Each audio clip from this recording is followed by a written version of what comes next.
5వ అధ్యాయం చదువుకుందాం. నీవు దేవుని మందిరమునకు పోవునప్పుడు నీ ప్రవర్తన జాగ్రత్తగా చూచుకునుము. బుద్ధిహీనులు అర్పించినట్లుగా బలి అర్పించుట కంటే సమీపించి ఆలకించుట శ్రేష్టం. వారు తెలియక దుర్మార్గపు పనులు చేయుదురు. చూడండి ఎంత చక్కటి మాట రాస్తాడు. దేవుని సన్నిధికి పోయేటప్పుడు చూసుకొనవలసింది హృదయము. మనం మందిరానికి వెళ్ళేటప్పుడు స్నానం చేసి వెళ్తుంటాం, చందా తీసుకుని వెళ్తాం, మంచి పొడి బట్టలు మంచి ఇస్త్రీ బట్టలు కట్టుకుని వెళ్తుంటాం, బైబిల్ చక్కగా శుభ్రం చేసుకుని వెళ్తుంటాం. డిఫరెంట్ రిలీజియన్స్ వాళ్ళది డిఫరెంట్గా వెళ్తూ ఉంటారు. దేవుని మందిరానికి పోయేటప్పుడు ప్రవర్తన చూసుకోవాలి. God your steps when you go to the house of God. To draw near to listen is better than to offer the sacrifice of fools, for they do not know that they are doing evil. చెడ్డ పనులు చేస్తున్నామని తెలియనటువంటి కొందరు చెడ్డవారు బలులు అర్పించేటట్లుగా నీ బలి ఉండద్దు. మాట వినుట శ్రేష్టము, సమీపించి ఆలకించుట శ్రేష్టము. To draw near to listen is better than to offer a sacrifice. సమూయేలు అది చెప్పాడు సౌలుతో మాట్లాడుతూ. బలులు అర్పించుట కంటే యెహోవా మాట వినుట శ్రేష్టం.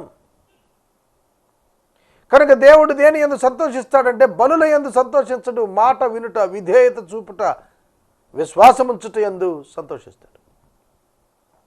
కానీ ఇవాళ క్రైస్తవులంగా మనం ఒబీడియన్స్ చూపిస్తున్నామా, సాక్రిఫైసెస్ ఇచ్చేస్తున్నామా? మనం మందిరానికి గిఫ్ట్స్ ఇస్తున్నాం, మినిస్ట్రీస్కి గిఫ్ట్స్ ఇస్తున్నాం, కానీ మన హృదయము సరిగా దేవుని ఎదుట ఉండటం లేదు, విధేయత ఉండటం లేదు, ప్రవర్తన సరిగా ఉండటం లేదు. ఈ 2-3 దినాల్లోనే నేను చాలాసార్లు నన్ను నేను నిందించుకున్నాను, సరి చేసుకునే ప్రయత్నం చేశాను. It is not easy to live in this world spiritually. ఆత్మీయంగా ఈ లోకంలో జీవించడం అంటే సాధారణం కాదు. మన ఆలోచనలు, మన తలంపులు, మన జడ్జిమెంట్స్, మన అండర్స్టాండింగ్స్ ఇవన్నీ కూడా వాక్యం ఎదుట తీర్పున దోషం వచ్చేవిగా నిలబడితే మన జీవితం వల్ల ప్రయోజనం లేదు. అదే భయం వేస్తుంది నాకు ఇప్పుడు కూడా. చాలా సంఘర్షణకు లోనవుతాను, లోనవుతూ ఉన్నాను కొన్ని సందర్భాల్లో. What is important before God?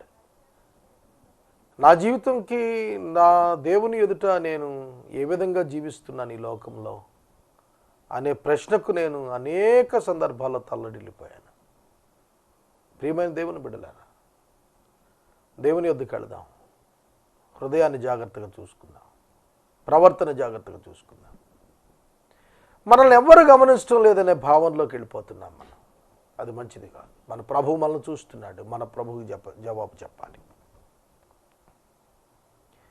4 గోడల మధ్యన కూర్చుని ఎవరు చూడటం లేదనుకుని మాట్లాడుతున్న మాటలు, తీసుకుంటున్న నిర్ణయాలు, ఆలోచిస్తున్న ప్రణాళికలు, వీటన్నింటికీ ఒక దినాన లెక్క చెప్పాలని ఎరిగిన వాడు హృదయమును జాగ్రత్తగా చూసుకుంటాడు. నీవు ఈ లోకంలో ఎంత సంపాదించావు, ఎంత పేరు ప్రఖ్యాతులు వచ్చాయి, ఎంత పబ్లిక్ నీ వెనక నువ్వు గొప్ప నాయకుడు అంటున్నారనేది దేవుని జడ్జిమెంట్లో ఎన్నడూ ఉపయోగంలోనికి రాదు. నీవు దేవుని యొక్క చిత్తం ఎంతగా నెరవేర్చావు, నువ్వు దేవునికి ఎంత మహిమ తెచ్చావు, నీ జీవితం ద్వారా నీవు దేవునికి ఎటువంటి పేరు తీసుకుని వచ్చావు, దేవుని బిడ్డగా అనేకులను ఏ విధంగా కన్విన్స్ చేశావు, వాటి మీదే నీ బహుమానం ఆధారపడి ఉంటుంది. నీవు దేవుని సన్నిధిని అనాలోచంగా పలుకుటయు, నీ హృదయమును త్వరపడనీకి నీ నోటిని కాచుకొమ్ము. ఇప్పుడు నేను చెప్పింది అదే.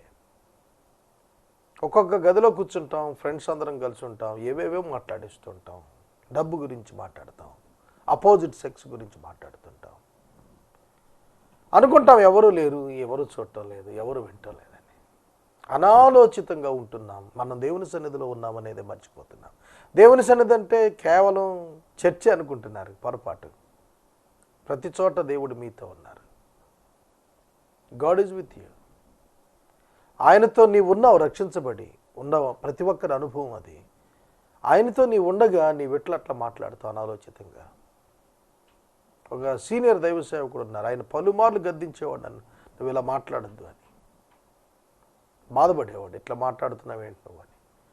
కనుక నేను మాట దగ్గర అనేక సందర్భాల్లో దోషిగా నిలిచిపోయాను. ప్రభువుని క్షమాపణ కోరుతున్నాను కూడా ఇప్పటికీ. నేను ప్రభువా నన్ను క్షమించండి. మీరు కూడా కోరాలి, ప్రభువుని క్షమాపణ కోరాలి మనం. ఎందుకంటే మన మాట సరిగా ఉండటం లేదు. మన మాట అన్నప్పుడు మన వాగ్దానాలు కాదు, డైలీ రొటీన్ లైఫ్లో మనం వినియోగించే భాష, మనం వినియోగించే జడ్జిమెంట్స్ వెలువరిచే మన విధానాలు అన్నీ మారాలి. దేవుడు ఆకాశం అందున్నాడు, నువ్వు భూమి మీద ఉన్నావు, కావున నీ మాటలు కొద్దిగా ఉండాలి. God is listening. విస్తారమైన పనిపాట్ల వల్ల స్వప్నం పుడుతుంది, పెక్కు మాటల పలుకువాడు బుద్ధిహీనుడవుతాడు. నాకు ఈ అనుభవం ఉంది, బుద్ధిహీనుడు అయ్యాను చాలా సందర్భాల్లో. నేను ఎక్కువ మాట్లాడి, మనం అనుకుంటాం ఎక్కువ మాట్లాడితే జ్ఞానవంతులను రుజువు అవుద్ది అనుకుంటాం. లేదు, ఎంత తక్కువ మాట్లాడితే అంత మంచిది. అవసరమైన చోట మాట్లాడకపోవటం కూడా తప్పే, అనవసరమైన చోట మాట్లాడటం మరింత తప్పు. కనుక దేవుడు మనకు నోటినిచ్చాడు ఆయన మహింపరచడానికి, అంతవరకే. ఆయన గురించి మాట్లాడటానికి, మనం ఇతరుల గురించి మాట్లాడటానికి కాదు. రాజకీయాలు మాట్లాడటానికి దేవుడు మనకు నోరు ఇవ్వలేదు, ఆయన రాజ్యం గురించి మాట్లాడటానికి నోరు ఇచ్చాడు. దీన్ని మనం అర్థం చేసుకుందాం. 4వ వచనము మీ ఎదుట ఉంచుకోనండి. ప్రసంగి గ్రంథము 5వ అధ్యాయము 4వ వచనం నుండి మనం చదువుకుందాం. గత దినం 5వ అధ్యాయం 3వ వచనం దగ్గర వాక్యాన్ని మిగిల్చాం. నీవు దేవునికి మొక్కుబడి చేసుకొనిన ఎడల దానిని చెల్లించుటకు ఆలస్యము చేయవద్దు. బుద్ధిహీనుల యందు ఆయనకు ఇష్టము లేదు. నీవు మొక్కుకొనిన దానిని చెల్లించుము. నీవు మొక్కుకొని చెల్లింపకుండుట కంటే మొక్కుకొనకుండా ఉండుటయే మేలు. When you owe a vow to God, do not delay repaying it, for he has no pleasure in fools. Pay what you owe. It is better that you should not owe than that you should owe and not pay. చాలా అద్భుతమైన మాటలు చెబుతున్నాడు. Vow with God, దేవునితో మొక్కుబడి. దేవునితో మొక్కుబడి అసలు ఎవరు చేయమన్నారు? దేవుడు అడిగాడా, నాతో మొక్కుబడి చేయి నేను నీకు హెల్ప్ చేస్తా అన్నాడా?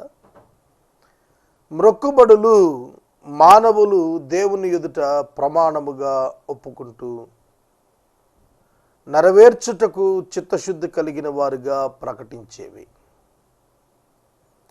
మొక్కుకున్నది చెల్లించాలి అన్నాడు. ఎందుకంటే మొక్కుకున్నది నీవు కాబట్టి నీవు చెల్లించాలి. ఆదికాండము గ్రంథము 28వ అధ్యాయములో యాకోబు మొక్కుబడి చేశాడు. నేను క్షేమంగా వెనుతిరిగి వస్తే ఈ స్థలం మందిరం అవుతుంది, నేను నీకు ప్రతి ఆదాయములో 10వ భాగం ఇస్తానన్నాడు. మలాకీ గ్రంథంలో యాకోబు వంశస్థులను ప్రభు ప్రశ్నిస్తున్నాడు. మీరు నా యుద్ధ నుండి దొంగతనం చేస్తున్నారు, ఏలయనగా 10వ భాగములు ఇయ్యటలేదు అన్నాడు. ఒప్పదం, ఒప్పుకోలు, మొక్కుబడి. 10వ భాగములను Abraham చెల్లించాడు మెల్కీసెదెకునకు.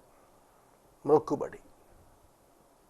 God never demands people to vow to him. దేవుడు ఎన్నడూ మనుషులను తనకు మొక్కుబడులు చేయమని కోరడు. ఆయన క్యారెక్టర్ కాదు. It's not his nature or it's not his character. 2, మొక్కుబడికి లోబడిపోయేవాడు దేవుడు కాడు.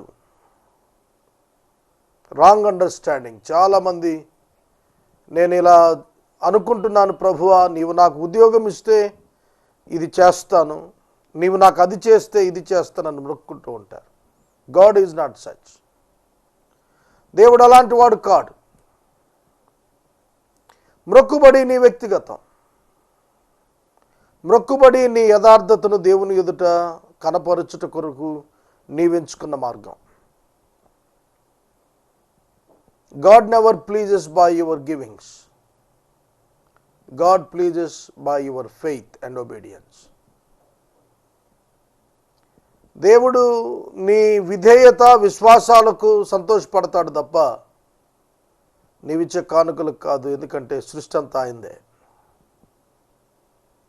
సృష్టి ఆయనది. 1000 కొండల మీద పశువులు ఆయనవే. భూమి ఆకాశం ఆయనదే. బంగారం వెండి ఆయనవే. ఏమి ఇవ్వగలుగుతావు నువ్వు ఆయనకి? ఆయనది కాందేమిటి ఆయనకి నువ్వు ఇవ్వటానికి? మ్రొక్కుబడిని గురించి చెబుతున్నాడు. నీవు దేవునికి మ్రొక్కుబడి చేసుకుని ఎడల నీవు చేసుకున్నావు, నువ్వు దాన్ని చెల్లించాలి. ఆలస్యం చేయొద్దు. మ్రొక్కుబడి చేసుకున్నప్పుడు చాలా వేగంగా చేస్తారు, కానీ చెల్లింపు దగ్గరికి వచ్చేటప్పటికే చాలా బాధ కలుగుతుంది. ఓ పాస్టర్ గారు ఇప్పుడు ఒక కథ చెబుతుండేవాడు. ఒక చిన్న కుటుంబం ఉందట వారి సంఘంలో. 1000 రూపాయలు జీతం, 100 రూపాయలు క్రమంగా తెచ్చి మందిరంలో ఇచ్చేవారట. దేవుడు వారిని పెంచాడు. 10,000 జీతంకి వెళ్ళింది. 1000 రూపాయలు ఇవ్వాలంటే మనసు బాధ వచ్చేస్తుంది. దేవుడు 10,000 ఇస్తే తీసుకోవటానికి బాధ లేదు, కానీ తాను మొక్కుకున్నది దేవుని ఎదుట ఇచ్చుటకు, తన మొక్కుబడి నెరవేర్చుకున్నట్టుకు తానకు బాధగా ఉంది. మానేశారు ఇవ్వటం. వారి పరిస్థితులు చాలా దయనీయంగా వచ్చాయి. పాస్టర్ గారి దగ్గరికి వచ్చి ప్రార్థన చేయమన్నారట. ప్రభువా, గతం వల్లే వీరి జీతం 1000 రూపాయలు చేయండి, వీరు అప్పుడే సౌఖ్యంగా ఉన్నారని ప్రార్థన చేశాడట ఆ పాస్టర్ గారు. ఇక్కడ గ్రహించాల్సింది ఏమిటంటే, మ్రొక్కుబడి చేసుకున్నది పెరిగిన కొలది, ఆశీర్వదించబడిన కొలది ఆ ప్రపోర్షనేట్ రేషియోలో పెరగాలి. అలా పెరగకపోగా ఒప్పుకున్నదే ఇవ్వటానికి ఇష్టపడకపోతే, గాడ్స్ ఫెయిత్ఫుల్నెస్ మన పట్ల వృద్ధి చెందే కొలది మనం మైజర్స్గా తయారు కాకూడదు, పిసినారులంగా మారకూడదు. అందుకని అన్నాడు, వెదజల్లి అభివృద్ధి చెందిన వారు కలరు, వర్ధిల్లిన కొలది ఇమ్మన్నాడు. అందుకే నువ్వు ఊహించిన దానికంటే అత్యధికంగా వచ్చింది నీకు. Give more to God. అధికంగా ఇవ్వు, కృతజ్ఞత చూపినవాడు అవుతావు. అలా కాకుండా మొక్కుకున్నదే ఆపేస్తున్నావు అని అంటే you are running behind the money and flesh. శరీరేచ్ఛలు, డబ్బు, ధనాపేక్ష వెనకాల నువ్వు పరిగెత్తుతున్నావు అనేది అర్థమైపోతుంది. మీ గమ్యం మారిపోయింది అనేది తెలుస్తుంది. Don't turn your focus from God to money. మీ గమ్యము దేవుని మీద నుండి డబ్బుకు మార్చుకోవద్దు. Integrity is important. యథార్థత ముఖ్యం. నీవు దేవునికి మొక్కుబడి చేసుకుని ఎడల దాన్ని చెల్లించుటకు ఆలస్యము చేయకము. Don't delay, do it immediately. ఆలస్యం చేయవద్దు. చాలామంది అనుకుంటారు, అబ్బాయి పాస్ అయితే కృతజ్ఞతా కూటం పెడతామంటారు. 10వ తరగతి అయిపోతుంది, ఇంటర్మీడియట్ అయిపోతుంది, ఇంజనీరింగ్ అయిపోతుంది, ఏమీ ఉండదు. దాని వలన ఏం సూచిస్తున్నాడు అతడు? దేవుని నుండి పొందుటే కానీ దేవుని నిమిత్తం మాట్లాడినది ఇచ్చువాడిగా ఉండకపోవటం ఇప్పటిక లోపం. చాలా పెద్దవారు, చాలా కోట్లు గడించిన క్రైస్తవులు చిన్న వాగ్దానాల్లో తప్పిపోవటం నేను చూశాను. అది వారికి ఆశీర్వాదంగా ఎంచబడలేదు. నీవు మొక్కుకొనిన దాన్ని చెల్లించుము. మొక్కుకొని చెల్లింపకుండా ఉండటం కంటే మొక్కుకొనకుండా ఉండటమే మేలు.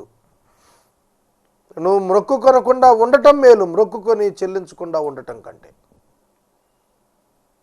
దేవుడు హృదయాన్ని చూస్తున్నాడు. దేవునితో అబద్ధమాడలేవు. నిన్నటి దినాన నేను ఇదే విషయాన్ని ఆలోచిస్తూ వచ్చాను. నేను ఎవరి ఎదుట నిలబడ్డానో ఆ దేవునికి సమస్తము మరుగు చేయబడక తేటగా కనబడుతున్నాయి. How can I escape?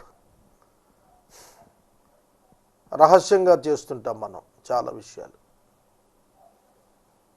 రహస్య పాపాలు ఉంటాయి హృదయంలో. రహస్యంగా లంచాలు ఇస్తుంటాం, రహస్యంగా పాపాన్ని కొనసాగిస్తుంటాం. సమాజాన్ని మోసం చేయొచ్చు కానీ దేవుణ్ణి మోసం చేయలేం.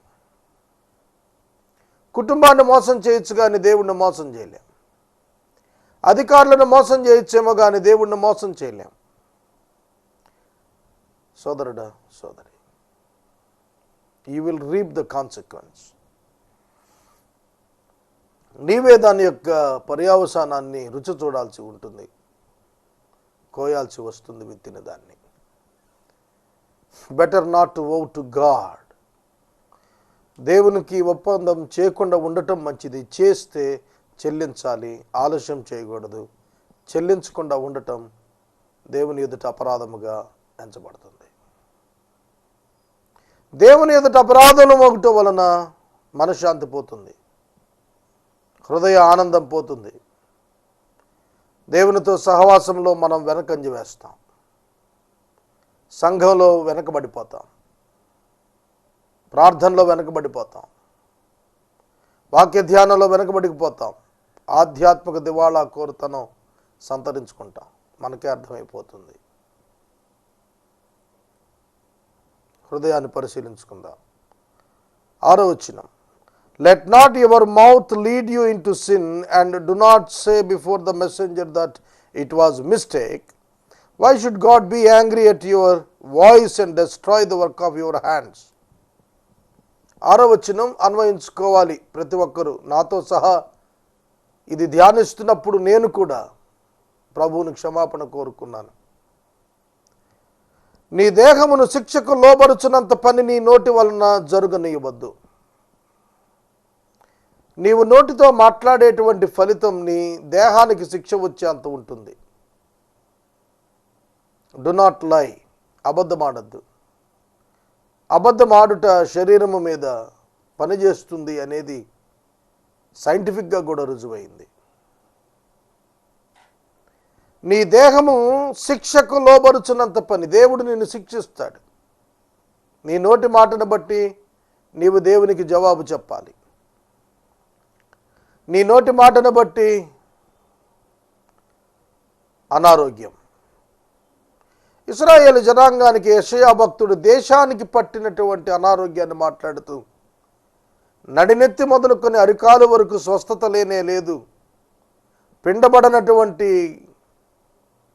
గడ్డలతో నిండినదని అన్నాడు, పుండ్లతో నిండింది అన్నాడు. పుండులో పెయిన్ ఎందుకు ఉంటుందంటే పస్ ఉన్నప్పుడు, పస్ కలెక్షన్ ఉన్నప్పుడు పెయిన్ విపరీతంగా ఉంటుంది. పస్ బయటకు తీసేస్తే నొప్పి ఉండదు. పుండ్లు పట్టి ఉన్నాయి, చీము బట్టి ఉన్నాయి, పిండబడలేదు, స్వస్థత కొంచెమైనా లేదు అన్నాడు ఇశ్రాయేలు జనాంగాన్ని గురించి. ఎందుకంటే వారి ఒప్పుకున్నవి వారు దేవునికి చెల్లించలేదు. మోషేతో ఇశ్రాయేలు పెద్దలు చేసిన నిబంధనలు మా పిల్లలతో సహా మేము దీన్ని అనుసరిస్తామని ధర్మశాస్త్రాన్ని గురించి ప్రమాణం చేశారు. దేవుడు ఇశ్రాయేలీయులకు ఇచ్చినటువంటి సకలమైనటువంటి లేవీ ధర్మాలు, యాజక ధర్మాలు, బలులు, ఆచారాలు, అర్పణలు అన్నీ పాటిస్తామన్నారు తరతరాలుగా. కానీ దాన్ని వదిలిపెట్టారు. నోటితో చేసిన వాగ్దానం తరతరాలు నెరవేర్చకపోవటం వారి దేహాలకు శిక్ష వచ్చింది. నెబుకద్నెజరు యూదా వారిని చెరలోనికి తీసుకున్నప్పుడు భయంకరమైనటువంటి హింస కలుగు చేయబడింది. అష్షూరుకి ఇశ్రాయేలీలు తరలించబడినప్పుడు భయంకరమైన హింస చోటు చేసుకుంది. కారణము వారు దేవునితో చేసిన ఒప్పందము, నిబంధన వారే బ్రేక్ చేశారు. Let not your mouth lead you into sin, and do not say before the messenger that it was a mistake.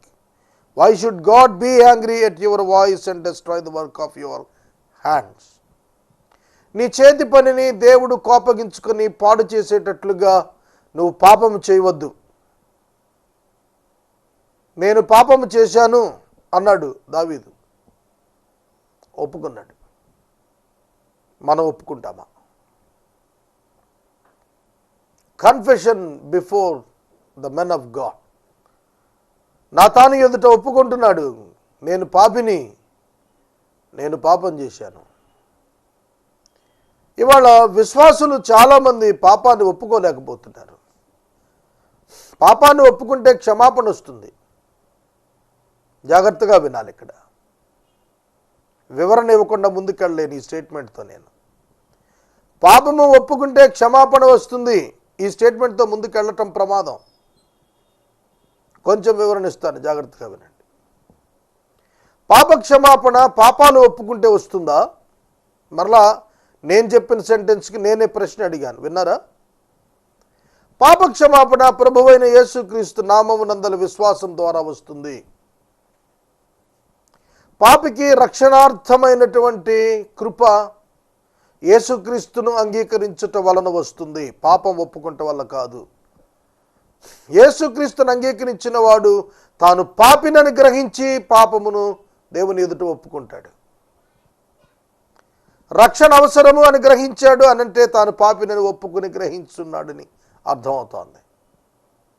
2 యోహాను మొదటి పత్రిక 1వ అధ్యాయం 7-9 వచనాల్లో రాసినది, మన పాపములను మనము ఒప్పుకునిన ఎడల అనేటువంటి పదం బిలీవర్స్ కాన్సెప్ట్లో చెప్పాడు. విశ్వాసి దేవుని ఎదుట తన పాపాన్ని తాను ఒప్పుకోగలగాలి. తప్పిపోయిన కుమారుడు ఉదాహరణ, లూకా సువార్త 15వ అధ్యాయం. పాప క్షమాపణ కొరకు విశ్వాసము, సహవాసము నిమిత్తము దేవుని ఎదుట పాపపు ఒప్పుకోలు. Please note this. యేసుక్రీస్తు నామమునందు విశ్వాసము ద్వారా ఉచిత పాప క్షమాపణ ప్రకటించబడింది. ఉచితంగా పాప క్షమాపణ పొందిన తరువాత విశ్వాసులు పాపము చేసిన ఎడల దేవుని ఎదుట దానిని మరలా ఒప్పుకొని పశ్చాత్తాపముతో సరి చేసుకొని క్షమాపణ పొందాలి. Do not hide your sin.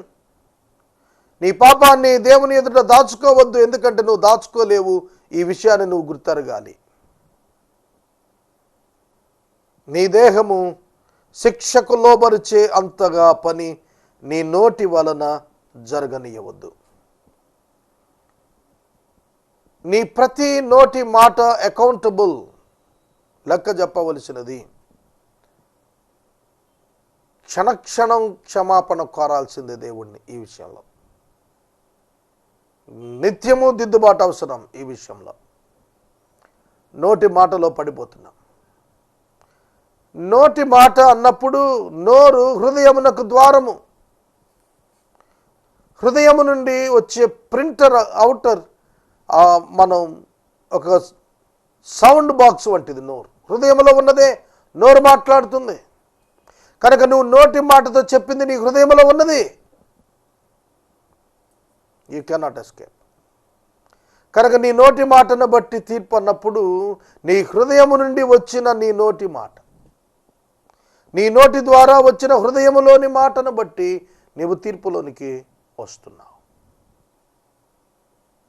అర్థమవుతుందా? ఎంతటి పనైనా నీ శిక్ష, నీ దేహానికి శిక్ష రాకుండా నీ నోటి ద్వారా కలగకుండా చూసుకోమన్నాడు. దేవుడు కోపము తెచ్చుకుంటాడేమో నీ మాటల వలన. చాలా సందర్భాల్లో అనాలోచితంగా మాట్లాడేస్తున్నాం. దేవుడు ఎవరండి? దేవుడు ఏం చేస్తాడండి? దేవుడు ఏం చేయట్లేదండి? దేవుడు చూడటం లేదండి? దేవుడు ఉంటే ఇలా ఎందుకు అవుద్దండి? వింటున్నాడు. ఆయన కోపము రగిలే మాటలు మాట్లాడవద్దు. దేవునికి ఆగ్రహము తెప్పించవద్దు. నీవు కనికరము కోరుకోవాలి, కానీ నీవు ఆగ్రహం తెప్పించరాదు. చాలామంది దేవునికి కోపం తెప్పించేవారుగా ఉంటారు. నెబుకద్నెజరు కుమారుడు బెల్షజరు బబులోనులో పరిపాలన చేస్తున్నప్పుడు ఒక విందు చేశాడు. ఆ విందు దేవునికి ఆగ్రహాన్ని తెప్పించింది. నెబుకద్నెజరు దేవుని మందిరం నుండి తీసుకుని వచ్చిన బంగారు పాత్రలన్నింటిలో మద్యాన్ని నింపి ఆడవారికి ఇచ్చాడు, పని వాళ్ళకి ఇచ్చాడు, తాను త్రాగాడు. వెంటనే ఒక చేయి గోడ మీద రాసింది, మినే మినే టెకేల్ ఉఫార్సిన్. దేవుడు వెంటనే త్రాచులు తూచాడు, కనబడలేదు, కొట్టివేశాడు. ఆ దినమే చనిపోయాడు. చాలా సందర్భాల్లో దేవునికి ఆగ్రహాన్ని తెస్తున్నాం. నా ఈనాటి ప్రసంగం దేవునికి ఆగ్రహం తెస్తుందా? నా మాట వచించుటకు నీవెవడవు? ఈ ప్రశ్నకు నేనేం జవాబు చెబుతాను? మీలో అనేకులు బోధకులు కాకుడి, కఠినమైన తీర్పు ఉందన్నాడు.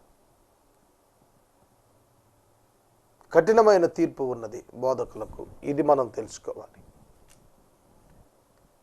చాలా సందర్భాల్లో బోధకు ఉత్సాహపడుతుంటాం, ఉత్సుకత చూపిస్తుంటాం. బోధ కంటే జీవితం ముఖ్యమైనది. జీవితంలో ఉన్నది బోధించగలగాలి, బోధను జీవితంగా మలుచుకోగలగాలి. అప్పుడే ఒక బోధకుడు అర్హుడు అవుతాడు.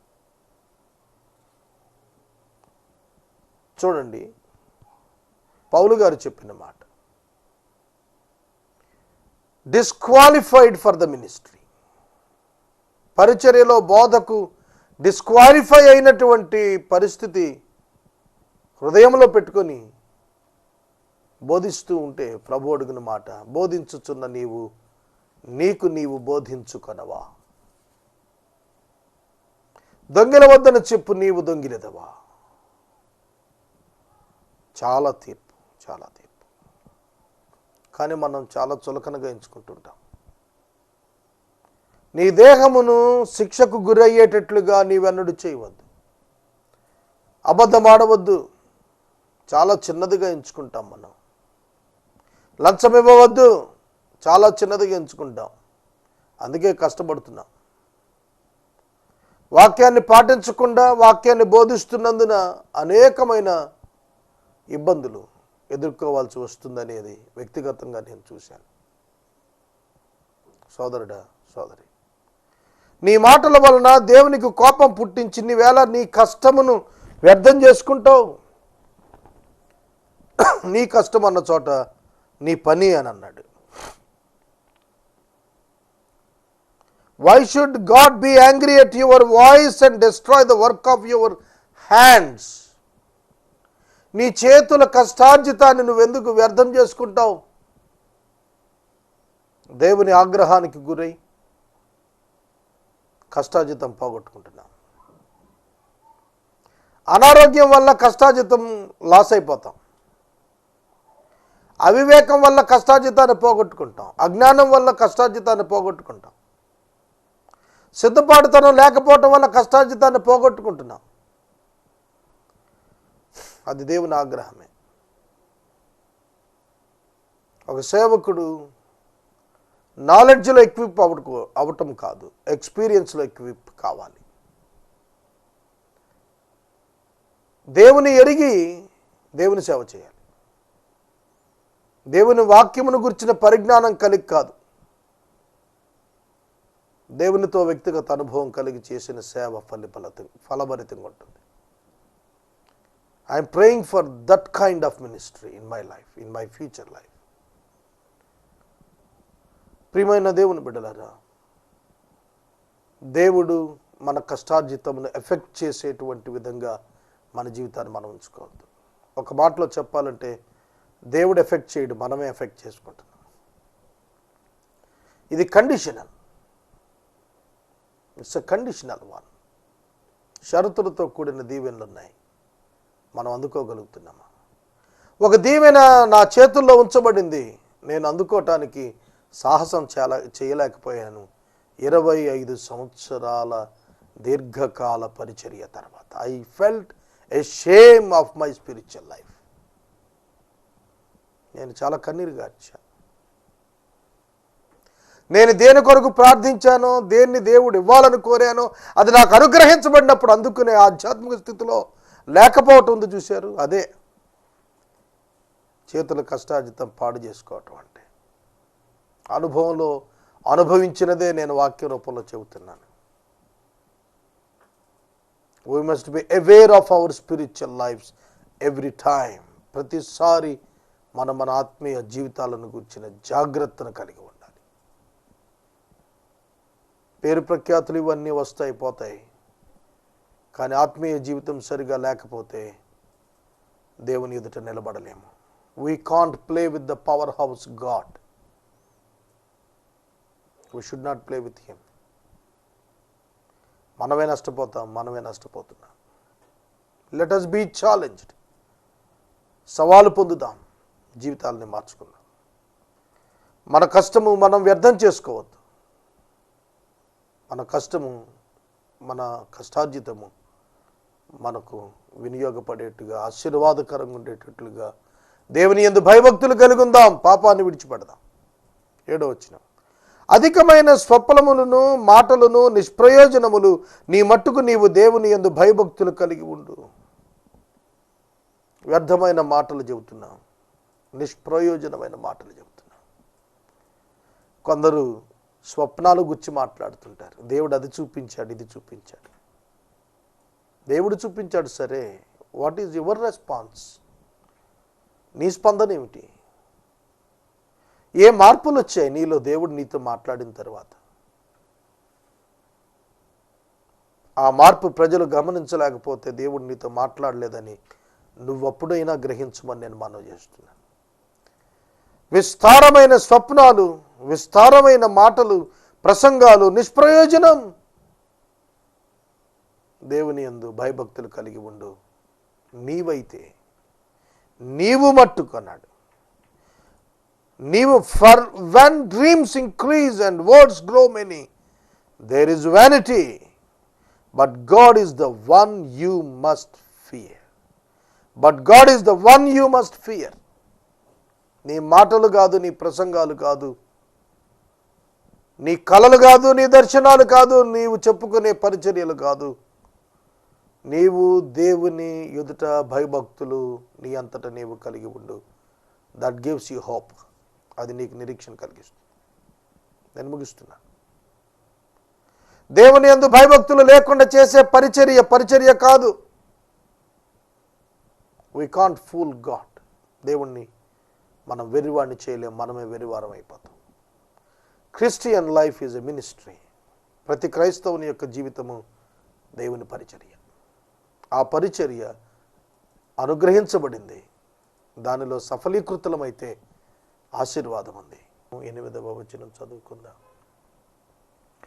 ఒక రాజ్యమందు బీదలను బాధించుటయు ధర్మమును న్యాయమును బలత్కారము చేత మీరుటయు నీకు కనపడిన ఎడల దానికి ఆశ్చర్యపడకము. అధికారము నొందిన వారి మీద మరి ఎక్కువ అధికారము నొందిన వారు ఉన్నారు, మరియు మరి ఎక్కువైన అధికారము నొందిన వాడు వారికి పైగా ఉన్నాడు. ఏ రాజ్యములో అయినా బేదలు బాధించబడుట, న్యాయము ధర్మము బలాత్కారముగా మేరబడుట చూచినప్పుడు ఆశ్చర్యపడకుము. బలాఢ్యుడు బలహీనుణ్ణి బాధ పెట్టుట చరిత్ర ప్రారంభం నుండి కూడా ఉంది. ఇదే చెబుతున్నాడు. రాజ్యాన్ని గురించి మాట్లాడుతున్నాడు. రాజ్యము అన్నప్పుడు ప్రభుత్వం ఉన్నది అందులో.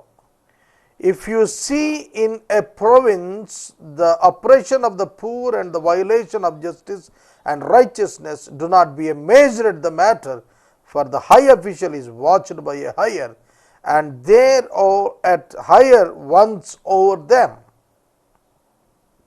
అందరికంటే పైన దేవుడు ఉన్నాడు. అధికారములో ఉన్నవారు తమ క్రింద ఉన్న వారిని పరిపాలిస్తున్నప్పుడు తమ పైన అధికారి ఉన్నాడని గుర్తెరగాలి.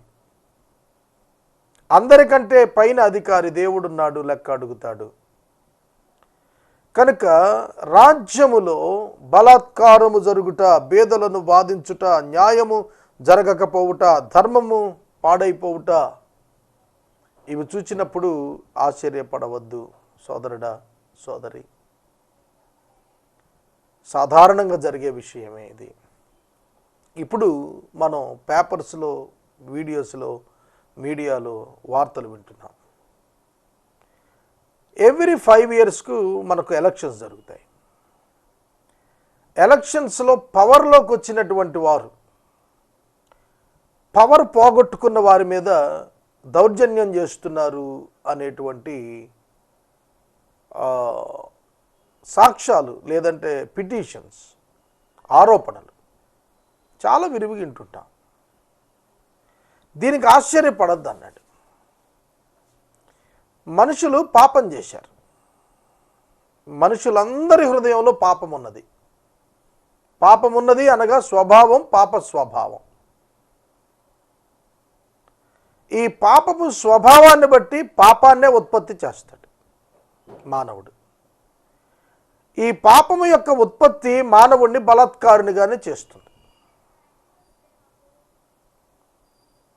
పాపము యొక్క స్వభావం మనుషుణ్ణి బలాత్కారిగా చేస్తుంది. విధేయత కలిగిన వానిగా చేయదు, తిరుగుబాటుదారునిగానే చేస్తుంది. ఈవెన్ టు గాడ్, దేవుని పక్షముగా కూడా అవిధేయతే మానవుడు కనపరిచాడు. చరిత్రలో తరతరాలుగా ఇది రుజువు అవుతున్న సత్యం. ఇక మనిషి ఎంత? దేవుణ్ణే మానవుడు లెక్క చేయకపోయినప్పుడు తోటి మనిషిని లెక్క చేస్తాడా? విర్రవీగినప్పుడు, బలం అధికమైనప్పుడు, తన అధికారం, తన యొక్క రాజ్యం నడుస్తున్నప్పుడు, రాజ్యము, ప్రొవిన్స్ అనేటువంటిది రాజ్యము అన్నప్పుడు ఒక stipulated area under the governance of the government, ఒక ప్రభుత్వం కింద ఉన్న ఒక భూభాగాన్ని సూచిస్తోంది. అధికారములో ఉన్నవారు బలహీనులుగా ఉన్నవారి మీద ఏ విధముగా బలాత్కారముగా ప్రవర్తిస్తారనేది చెబుతూ దానికి ఆశ్చర్యపడద్దు అన్నాడు. ఇప్పటికీ అది జరుగుతూనే ఉంది. మనం ఒక ఆంధ్ర రాష్ట్రం కాదు, భారతదేశం కాదు, ప్రపంచ రాజ్యాలన్నీ మీరు గమనించండి. ప్రపంచ రాజ్యాలన్నీ గమనించండి. ప్రతి చోట అప్రెషన్, జాతులను అణగద్రొక్కటం, దేశాలను అణగద్రొక్కటం, అంతర్గతంగా దేశాల మధ్యలో కూడా పోరాటాలు, ఇవన్నీ కూడా మనం చూస్తూ ఉన్నాం. వీటిని చూస్తున్నప్పుడు వాక్యము సత్యమని మనకు అర్థమవుతుంది. సొలొమోను గారి యొక్క అనుభవం ఉన్నతమైంది. కానీ ప్రతి అధికారి, ప్రతి బలాధిక్యత ప్రదర్శించేవాడు తెలుసుకోవాల్సింది ఏమిటంటే, నీ పైన అధికారి అయిన దేవుడు ఉన్నాడు. You are answerable to God. దేవునికి నువ్వు జవాబు చెప్పాలి. ఇది తెలుసుకోవాలి. నా పైన దేవుడు అధికారిగా ఉన్నాడు, నేను జవాబు చెప్పాలి. కాబట్టి నేను నా క్రింది వారిని జాగ్రత్తగా చూడగలగాలి అనే భావన, దైవ భయం ఏ రాజులో ఉంటుందో ఆ రాజును బట్టి ధర్మం కాపాడబడుతుంది. వయలేషన్ ఉండదు, అప్రెషన్ ఉండదు. ప్రియ సహోదరుడా, సహోదరి, నేను మనవి చేస్తున్నాను. దేవుని యొక్క వాక్యం చెబుతున్న మాట అది. లోకాన్ని పరిశీలిస్తున్నప్పుడు ఇవి వాస్తవాలు. ఏ దేశములో రాజు భూమి విషయమై శ్రద్ధ పుచ్చుకొనునో ఆ దేశమునకు సర్వ విషయముల యందు మేలు కలుగును. ఆహారము పండించేవాడు రైతు.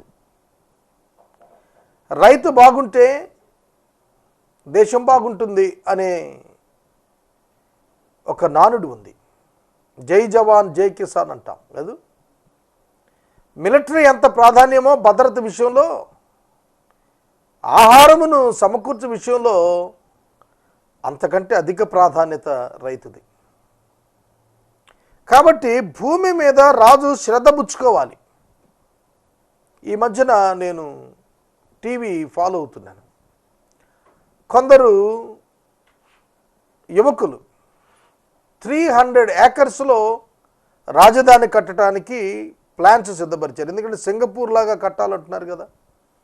ఆకాశ హెర్మియాలు నిర్మిస్తున్నప్పుడు why we need that much land site acquiring అనేది ప్రశ్న. దాని మీద చాలా చర్చలు విన్నాను నేను. కొందరు అన్నారు వాటిల్లో చక్కటి పంటలు వస్తున్నాయి, ఆ పంటలు లేకపోతే రాష్ట్రానికి ఆహారం ఉండదని చెప్పిన వారు ఉండగా నేను విన్నాను. ఎక్కడికక్కడ రైతులు తుఫాన్లకు పంట పోగొట్టుకుంటున్నారు. మనం చూస్తున్నాం రేట్లు ఎట్లా పెరిగిపోతున్నాయి. కనుక భూమి విషయమైన శ్రద్ధ, ఇజ్రాయేల్ దేశంలో సైంటిఫిక్ అగ్రికల్చర్, వ్యవసాయాన్ని కూడా సైంటిఫిక్గా చేస్తారు వాళ్ళు. చాలా చిన్న భూమిలో అత్యధికమైన పంట తీయగలుగుతున్నారు వాళ్ళు. ఆ టెక్నాలజీ నేర్చుకోవడానికి ఇక్కడి నుంచి కూడా శాస్త్రవేత్తలు వెళ్ళారు. సోదరుడు సోదరి, భూమి విషయమై ఏ రాజు శ్రద్ధ తీసుకుంటాడో ఆ రాజ్యంలో సర్వ విషయాలలో మేలు కలుగుతుంది, సకల విషయాల్లో మేలు కలుగుతుంది. ఆహారమే కదా కావాల్సింది. బైబిల్ గ్రంథంలో చాలా కరువులు ఉన్నాయి. 13 పెద్ద పెద్ద కరువులు ఐడెంటిఫైడ్ నేను మాట్లాడాను గతంలో. ఈ కరువుల సమయంలో ప్రజలు వలసలు వెళ్ళిపోతారు. అలాగే మోయాబు దేశానికి బెత్లెహేము నుండి వెళ్ళిపోయినది నయోమి. అక్కడి నుంచే రూతు ఇజ్రాయెల్ దేశానికి వచ్చింది, బెత్లెహేముకు తిరిగి వచ్చింది. ఆహారం లేనప్పుడు, కరువు వచ్చినప్పుడు అబ్రహాము గారు సైతం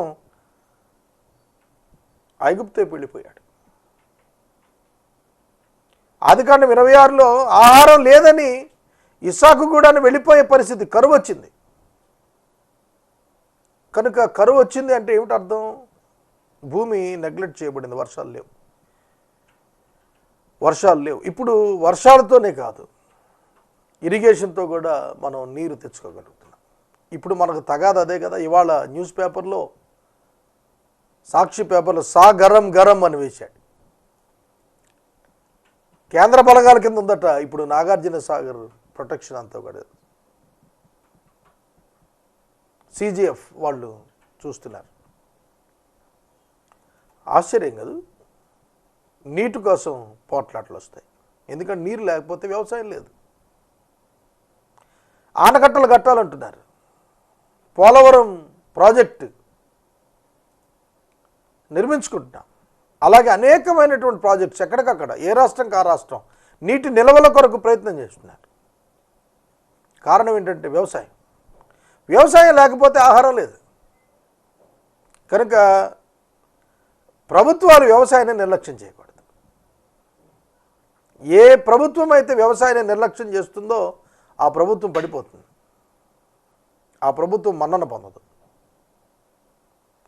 ఇప్పుడంటే మనం డెమోక్రటిక్ 5 years రూల్లో ఉన్నాం. ఒకప్పుడు అలా కాదు కదా. రాజు బతికుంటే రాజు బతికినంత కాలం 40 సంవత్సరాలు సొలొమోను, దావీదు 40 సంవత్సరాలు, సౌలు 40 సంవత్సరాలు. మరొక 40 సంవత్సరాలు అతని కింద రాజ్యం ఉందంటే వ్యవసాయాన్ని గురించినటువంటి మాట రాస్తున్నాడు. అందుకనే ఏ రాజు అయితే వ్యవసాయాన్ని పట్టించుకుంటాడో, భూమి మీద శ్రద్ధ పుచ్చుకుంటాడో ఆ దేశం ఫైనాన్షియల్గా, హెల్త్ పరంగా, కల్చర్ పరంగా అన్నింట ఎదుగుతుంది. చిన్నప్పుడు మనకు సంక్రాంతి పండుగ మీద పాఠాలు ఉండేవి. ఆ పాఠాలు నాకు ఇప్పటికీ గుర్తు.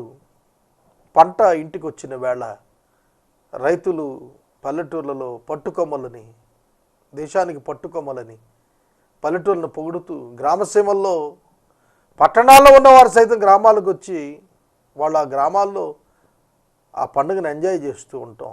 వచ్చిన పాఠాలు చదివాం మనం చిన్నప్పటి నుంచి. కారణం ఏమిటి? పంట ఇంటికి చేరటం. పంట ఇంటికి చేరకపోతే 10వ వచనం చదువుకుందాం. ద్రవ్యమును అపేక్షించువాడు ద్రవ్యము చేత తృప్తి పొందడు, ధన సమృద్ధిని అపేక్షించువాడు ధన సమృద్ధి చేత తృప్తి పొందడు. ఇది వ్యర్థమే. ద్రవ్యాన్ని అపేక్షించిన వాడికి తృప్తి ఉండదు. ద్రవ్యం అధికముగా కావాలి, ధనం సమృద్ధి అధికంగా కావాలనేవాడు కూడా తృప్తి ఉండదు అన్నాడు. ఒకసారి ఆలోచించండి ఈ మాట. తృప్తి మనసుకు సంబంధించింది. ఆర్థిక విషయాల్లో తృప్తి అనేది శరీరానికి సంబంధించింది కాదు, మనసుకు సంబంధించింది. మనసులో శూన్యం ఉంటే, ఆత్మలో శూన్యం ఉంటే ఎంత సంపాదించినా తృప్తి ఉండదు. జలగ ఇమ్ము అన్నట్టుగానే ఉంటుంది. అవిశ్వాసి యొక్క మనసు డబ్బు పట్ల రానీయమనే ఉంటుంది. అసలు డబ్బు నీకెందుకు? మొదట దాన్ని గుర్తెరిగితే దాని మీద నీకు వ్యామోహం పెరగదు. Why you need money, why you require money, why you want money. నీకు డబ్బు ఎందుకు కావాలి, ఎందుకు అవసరము, అది నీకు తెలిసినప్పుడు, అంటే purpose of your life, meaning of your life, meaningfulness of your life నీకు అర్థమైనప్పుడు డబ్బుతో పని ఏమిటి? ఏం చేసుకుంటావు? ఓ 10 కోట్ల సూట్ కేసులో పెట్టి నీ చేతికిస్తే ఏం చేస్తావు? అప్పుడు ప్రారంభిస్తావేమో ఆలోచించడం ఏం చేయాలనేది. నీకోసం అయితే ఎంత కావాలి? నీకైతే తినడానికి ఎంత కావాలి, ఉండటానికి ఎంత కావాలి? మరి ధన సమృద్ధి చేత తృప్తి పడని మనసు ఎందుకు ఉంటుంది? ఒక్కొక్కళ్ళు సంపాదిస్తారు, 10 తరాలు కూర్చొని తిన్నా తరగనటువంటి ఆస్తి సంపాదించారంటారు. తర్వాత తరవాడు మొత్తం తగలేస్తాడు, ఎవరికి తెలుసు? నీకు తృప్తి కావాలి. ధన సమృద్ధి మీద మనసు పెట్టుకున్నవాడు, ధనం మీద అపేక్ష పెట్టుకున్నవాడికి తృప్తి రాదు. ఎంత ఇచ్చినా కావాలంటుంది, ఎంత ఇచ్చినా కావాలంటుంది. ఒక్కొక్కరు లంచగొండలను చూస్తే ఆశ్చర్యం కలుగుతుంది. Demanding money for the work. కొంతమందిని చూస్తే ఆశ్చర్యం కలుగుతుంది. వారు ఎంత తీసుకున్న తృప్తి పొందరు, ఇంకా కావాలి ఇంకా కావాలంటుంటారు. అటువంటి స్థితి వల్ల వారికి కలిగేటువంటి జయం ఏమిటి, ఆనందం ఏమిటి? ఏమీ ఉండదు. అలా సంపాదించిన ఆస్తి ఎక్కువైన ఎడల దాన్ని భక్షించే వారు కూడా ఎక్కువ అవుతారు. కన్నులారా చూడటమే కానీ ఆస్తిపరంగా తన ఆస్తి వల్ల ప్రయోజనం ఏమిటి? నేను ఎప్పుడు ఈ ప్రశ్న అడుగుతూ ఉంటాను. 10 కోట్లు ఇస్తే ఏం చేస్తావు? కూర్చొని దాని వైపు చూసుకోవడం తప్ప ఏం చేయలేవు. ఆ డబ్బే వైపు చూసుకుంటూ కూర్చోవాలి నువ్వు. అంతకంటే ఏం చేస్తావు? ఇన్కమ్ ట్యాక్స్ కట్టాలి, ఎక్కడి నుంచి వచ్చిందో చూపించాలి, ఆ డబ్బుని ఎలా యూటిలైజ్ చేస్తున్నావో జవాబు చెప్పాలి. క్యాపిటల్ డెట్ చేసుకుని కూర్చోటానికి కాదు నీకు డబ్బు ఉంది. భారతదేశంలో అత్యధికమైన డబ్బు స్టాగ్నెట్ అయిపోయింది. అందుకనే ఇప్పుడు ప్రతి మనిషికి బ్యాంక్ అకౌంట్ పెట్టిస్తున్నారు గవర్నమెంట్. డబ్బు పబ్లిక్లోకి రావాలి, అప్పుడే ఆ దేశం అభివృద్ధిలోకి వస్తుంది. దేశం అభివృద్ధిలోకి రావాలి అనంటే మనీ సర్క్యులేషన్ పెరగాలి, ఫండ్స్ ఫ్లో పెరగాలి. ఆర్థికంగా దేశం వృద్ధి చెందాలి అనంటే డబ్బు పారాలి, మురికి కాలువలాగా ఉండిపోకూడదు, ప్రవహించే నదిలా ఉండాలి. ఒక 10 కోట్లు చాప కింద పెట్టడం కంటే ఒక 10 కోట్లతో ఒక ఇండస్ట్రీ పెడితే కొన్ని కుటుంబాలు బతుకుతాయి. నేను ఈ మధ్యన కొన్ని చిన్న చిన్న వ్యాపారాలను గమనించడం ప్రారంభించాను. 10,000, 15,000, 25,000, 40,000, 50,000 ఇన్వెస్ట్మెంట్స్తో 1-2 కుటుంబాలు జాయింట్గా బతికేసేటువంటి వ్యాపారాలు బోల్డ్ అని ఉన్నాయి. పెద్ద పెద్ద ఇండస్ట్రీస్ ఉన్నాయి. యావరేజ్గా 1 lakh రూపీస్ స్పెండ్ చేస్తే ఒక ఫ్యామిలీకి ఎంప్లాయ్మెంట్ ఇచ్చేటువంటి ప్రైవేట్ లిమిటెడ్ కంపెనీస్ ఎన్నో ఉన్నాయి. ఎందుకు చెబుతున్నానంటే నీ ధనం నువ్వు కూర్చొని చూసుకోవటానికి కాదు దేవుడిచ్చింది. ప్రతి చెట్టు ఫలాలను ఇస్తుంది. మీరు గమనించారు లేదు? ఆ ఫలాలు పండిపోయినాక రాలిపోతాయి, చెట్టుకు ఉండవు. ఇక జామకాయ తీసుకోండి రాలిపోతుంది, మామిడికాయ తీసుకోండి రాలిపోతుంది, సపోటా తీసుకోండి పండితే రాలిపోతుంది, చెట్టు గుండిపోదు. ఇక డబ్బు కూడా అంతే, వేస్ట్ అయిపోతుంది. యూజ్ చేసుకోవాలి. ప్రతి చెట్టు ఇచ్చే ఫలములో మరలా విత్తనాలు ఉంటాయి. ఆ విత్తనాలు మరలా భూమికి వెళ్తే మరలా చెట్లు వస్తాయి. మల్టిప్లికేషన్, మల్టిప్లై అయిపోతుంది మనీ. ఎప్పుడు? వాడినప్పుడు, దాచినప్పుడుగా. Savings is important. డబ్బు దాచుకున్నట, పొదుపు చేయటం ముఖ్యం. దోచి దాచుకున్నట నేరం, దోచి దాచుకున్నట నిష్ప్రయోజనం. నోట్ల కట్టలు, కరెన్సీ కట్టలు బీరువాల్లో పెట్టి తాళాలు వేసేస్తుంటే మనుషులకు ఆహారం ఎక్కడొస్తుంది? మనుషులకు పని ఎక్కడి నుంచి వస్తుంది? వాక్యంలో చూస్తున్నాం, ఆస్తి దురదృష్టం వలన నశించిపోతుంది. అతడు పుత్రులు గలవాడైనా అతని చేతిలో ఏమీ లేకపోవును. సాధారణంగా కుమారులు ఉంటే బిజినెస్ ఇంప్రూవ్ అవ్వాలి.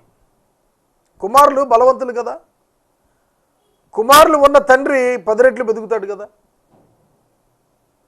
అవును, ఒక రైతు ఉన్నాడు అనుకోండి, అతనికి 6 కుమారులు ఉంటే వ్యవసాయం విస్తరిస్తుంది, కౌళ్ళు పెరుగుతాయి, ఆదాయాలు పెరుగుతాయి, కుటుంబాలు వర్ధిల్లుతాయి. అలాగే ఎవరికి వాళ్ళే కుమారులు ఉన్నారు అంటే బలం కదా. కుమారులు బలవంతుని చేతిలో బాణాలు కదా. మరి కుమారులు ఉన్నప్పటికీ కూడా ఆస్తిని నిరుపయోగంగా మార్చుకుంటున్నాడు అంటే కారణం అన్నాడు దురదృష్టం అన్నాడు. అంటే దేవుని యొక్క వాక్యంలో ఈయన సొలొమోను గారు వాడిన మాట చదువుతాను నేను. And those riches were lost in a bad venture and he is father of a son but he has nothing in his hand. చూడండి, దురదృష్టంతో పోలుస్తున్నాడు. బ్యాడ్ వెంచర్ అన్నాడు. దురదృష్టం పోగొట్టుకుంటాడు. చెడ్డ పనుల చేత కుమారుల ఆస్తి పోగొట్టేస్తే ఏం మిగులుతుంది? ఏమీ ఉండదు. మా తాత 1000 ఎకరాలు కొన్నాడు, మా నాయన 100 ఎకరాలకు తెచ్చాడు, దాన్ని 10 ఎకరాలకు నేను తెచ్చాను, నా పిల్లలు ఒక్కొక్క ఎకరకు తెచ్చారంటే ఏమిటి ప్రయోజనం? కుమారులు వస్తుండగా ఆస్తి పెరగాలి, కానీ ఆస్తి తగ్గిపోతుందంటే ఏమిటి? దురదృష్టం అనే పదం ఎందుకు వాడుతున్నాడు? ఒక మనిషి యొక్క యాటిట్యూడ్స్ని బట్టి, విధానాన్ని బట్టే అతని జీవితం ఉంటుంది. కనుక డబ్బు పెరిగిపోయింది, తినేవారు ఎక్కువ అవుతారు. డబ్బు దాచేస్తున్నావు, తృప్తి రాదు, నిరుపయోగంగా ఉండిపోతుంది. కష్టజీవులు కొద్దిగా తినినను ఎక్కువగా తినినను సుఖనిద్ర నొందుదురు, అయితే ఐశ్వర్యవంతులకు తమ ధన సమృద్ధి చేత నిద్ర పట్టదు. Sweet is the sleep of a labourer whether he eats little or much, but the full stomach of the rich will not let him sleep. ఐశ్వర్యవంతులకు తమ ధన సమృద్ధి చేత నిద్ర పట్టదు అన్నాడు. ఎప్పుడైనా అంతే, కష్టపడిన వాడు చక్కటి నిద్రపోతాడు. భౌతిక శ్రమ మనల్ని మంచి నిద్రకు దారితీస్తుంది. భౌతికంగా శరీరం పనిచేసినప్పుడు ఆ శరీర శ్రమ వలన అలసటకు చక్కగా నిద్రపడుతుంది. కడుపు నిండా తిన్నా ధనవంతులైనా ఐశ్వర్యవంతులైనా ధన సమృద్ధి చేత నిద్ర లేని వారు అయిపోతారు అన్నాడు. అంటే ఒకటి హెల్త్ పరంగా, రెండు అన్నీ అమరుతాయి కాబట్టి శారీరక శ్రమ ఉండదు, అటువంటి వారికి శారీరక శ్రమ వస్తుంది. రెండు, ధన సమృద్ధి చేత భయం చేత కూడా నిద్ర పట్టదు. ఏమో ఎప్పుడు ఏం జరుగుతుందో, ఎవరు వచ్చి పట్టుకుపోతారో, ఇన్కమ్ ట్యాక్స్ రైడ్ అవుతుందేమో, ఎవరైనా దుర్మార్గులు వెంటాడుతారేమో, రాబరర్స్ వస్తారేమో, ఇంకేమైనా మాఫియాలు వెంటాడతారేమో, లేదా నక్సల్స్ వస్తారేమో. ధన సమృద్ధి వచ్చే కొలది విపరీతమైన సమస్యలు, రకరకాలైనటువంటి ప్రెషర్స్ వచ్చేస్తుంటాయి, దాంతో వాళ్ళకి నిద్ర పట్టదు. కనుక ధన సమృద్ధి వల్ల నష్టమే ఉంది తప్ప ధన సమృద్ధి వల్ల ప్రయోజనం ఎక్కడా కనపడటం లేదు. కనుక ధనం మీద మనసు పెట్టకండి. ధనం అవసరం మేరకు దేవుడు ఇస్తారు. అవసరం మేరకు మీరు సంపాదించడం కూడా తప్పు కాదు. అవసరాన్ని మించి సంపాదిస్తే అక్కడ ఒక అవసరం కల్పించబడాలి, అది ఇతరుల కొరకై ఉండాలి. అప్పుడు నీవు సంతోషంగా సంతృప్తిగా ఉండగలుగుతావు. ఒకడు తల్లి గర్భము నుండి ఎలాగ వచ్చాడో ఆ ప్రకారమే తాను వచ్చినట్లే దిగంబరిగా మరలా వెళ్ళిపోతాడు. ఇది ఎంత సత్యం అండి. మనం బాల్యంలో మనం పుట్టినప్పుడు ఏమి తీసుకుని వచ్చాం, మనం తిరిగి వెళ్ళేటప్పుడు ఏమి తీసుకుని వెళ్తాం? ఏమి తీసుకుని రాలేదు, దిగంబరులుగా వచ్చాము, మరలా దిగంబరులుగానే వెళ్ళిపోతాం. కొన్ని మత విశ్వాసాల్లో నేను చూశాను, దిగంబరిగా వచ్చాడుగా దిగంబరిగానే పంపించేస్తారు. ఆశ్చర్యం కాదు, ఏమీ తీసుకుని వెళ్ళలేము, కానీ ఎంతో పోరాటం, ప్రయాస, అది కొనాలి, ఇది కొనాలి, ఇది సంపాదించాలి, అది సంపాదించాలి, దాన్ని అనుభవించాలి, దీన్ని అనుభవించాలి, ప్రయాస, ఆశ, దురాశ. మానవుడు ఎక్కడ మార్క్ మిస్ అయిపోయాడు, తప్పిపోయాడు. దేవుడు మానవుని కొరకు ఏర్పాటు చేసిన విధిని మానవుడు చెరిపేసుకున్నాడు. మనకి బాగా ఉదాహరణ తెలియాలంటే, మన సెల్ ఫోన్ మన చేతిలో ఆఫ్ అయిపోయింది అనుకోండి, మనకు ఎలా పాలుపోదో అలాగే జీవితంలో దేవుడు ఇచ్చినటువంటి మార్గాలను చెరిపేసుకుంటే how to live on this earth meaningfully అనేది అర్థం కాదు. తాను ప్రయాసపడి చేసుకునే దానిలో దేని చేతనైనా అతడు పట్టుకొని ఏదైనా చేత పట్టుకుని వెళ్ళడు, దేన్ని తీసుకెళ్ళలేడు. ఆఖరికి తను సంపాదించిన ఆఖరి రూపాయలు కూడా ఆయన జేబులో మిగిలి ఉంటాయి, ఆయన వెళ్ళిపోతాడు అంతే. సోదరుడా, సోదరి, ఎన్ని ప్రమాదాలు చూడటం లేదు, ఎంతమంది చనిపోవటం లేదు. ఇవాళ మనం చూసాం రైలు యాక్సిడెంట్, ట్రైన్ యాక్సిడెంట్లు ఎంతమంది చనిపోయారు అనుకున్నారా? ఎంతమంది గాయపడిపోయారు, ఎంతమంది బంగారం పోగొట్టుకున్నారు, ఎంతమంది విలువైన వస్తువులు పోగొట్టుకున్నారు. మరుక్షణం ఏం జరుగుతుందో మనకు తెలియదే. మన స్థితి ఎప్పుడు అప్ అండ్ డౌన్ అయిపోతుందో, రివర్స్ అయిపోతుందో, అనూహ్యంగా మలుపులు తిరిగిపోతాయి, మనకు అర్థం కాదే. కనుక మానవుడు ఎందుకు ఇంతగా దుర్వ్యసనాల చేత ప్రయాసపడుతున్నాడు? లోకాన్ని సంపాదించుకోవడానికి ప్రయాసపడుతూ మనుషులను దూరం చేసుకుంటున్నాం. మనం మనిషిని ప్రేమించటం గొప్ప ఆశీర్వాదకరమైన ప్రక్రియగా మిగులుతుంది మనకు. ఇది మనం తెలుసుకోవాలి.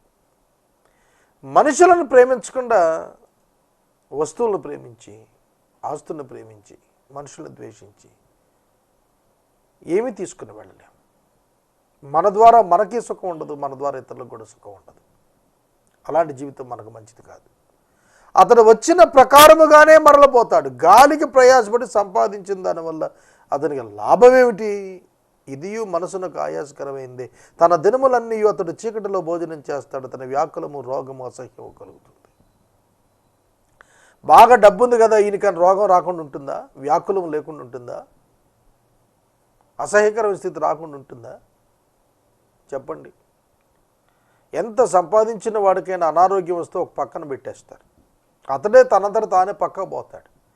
మెయిన్ రేస్లో ఉండలేడు. అనారోగ్యంతో ఉన్నవాడు మెయిన్ రేస్లో ఉండలేడు.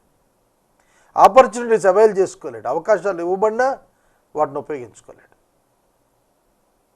కనుక ధనంతో సమస్తం సాధ్యం అనే ఒక నానుడి తీసి పక్కన పెట్టండి.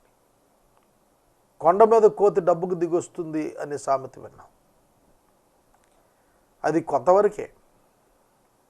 It won't give you or it won't help you anything in your life. నీ జీవితంలో అల్టిమేట్గా చివరికి ఆలోచన చేసుకుంటే నీకు అర్థవంతమైన జీవితం మనుషుల మధ్య దేవుని బిడ్డగా జీవించడం ద్వారానే సాధ్యం అవుతుందనేది అర్థమవుతుంది. 18వ వచనం చదువుతున్నాను.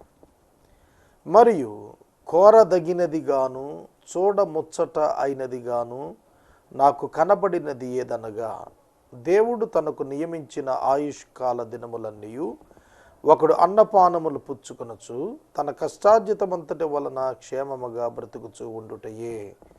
ఇదియే వానికి భాగ్యము. Behold, what I have seen to be good and fitting is to eat and drink and find enjoyment in all the toil with which one toils under the sun the few days of his life that God has given him. For this is his lot. ఇది అతనికి కలిగిన భాగ్యము. భాగ్యము అంటే ఆశీర్వాదం, లేదంటే కృప. అతనికి దొరికినది ఏమిటంటే కష్టార్జితాన్ని అనుభవించటం, దేవుడు నియమించిన పూర్తి ఆయుష్కాలం జీవిస్తూ అన్నపానాలు పుచ్చుకుంటూ క్షేమంగా బ్రతుకుతూ ఉండటం నిజంగానే ఆశీర్వాదం.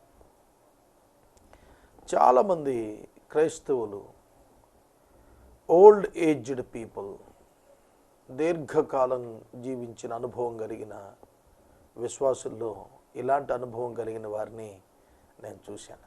ఇది దేవుని కృప, ఆశీర్వాదం. ఆరోగ్యము, నెమ్మదితో కూడిన దినాలే మానవునికి క్షేమకరమైనవి. అవి దేవుని కృప వలనే దొరుకుతుందనేది మనం అర్థం చేసుకోవాలి. మరియు దేవుడు ఒకనికి ధన ధాన్య సమృద్ధి ఇచ్చి దాని యందు అతని భాగం అనుభవించుటకు, అన్నపానములు పుచ్చుకొనుటకు, కష్టార్జితమందు సంతోషించుటకు వీలు కలుగజేసిన ఎడల అతనికి ఆ స్థితి దేవుని ఆశీర్వాదం వలన కలిగినదని అనుకోవాలి. గ్రహిస్తున్నారా? దేవుని ఆశీర్వాదము వలన ఆ స్థితి కలిగినదని భావించుకోవాలి. ఈ లోకము చెడిపోయిన లోకముగా కనిపిస్తోంది, మార్గము తప్పినదిగా కనిపిస్తోంది.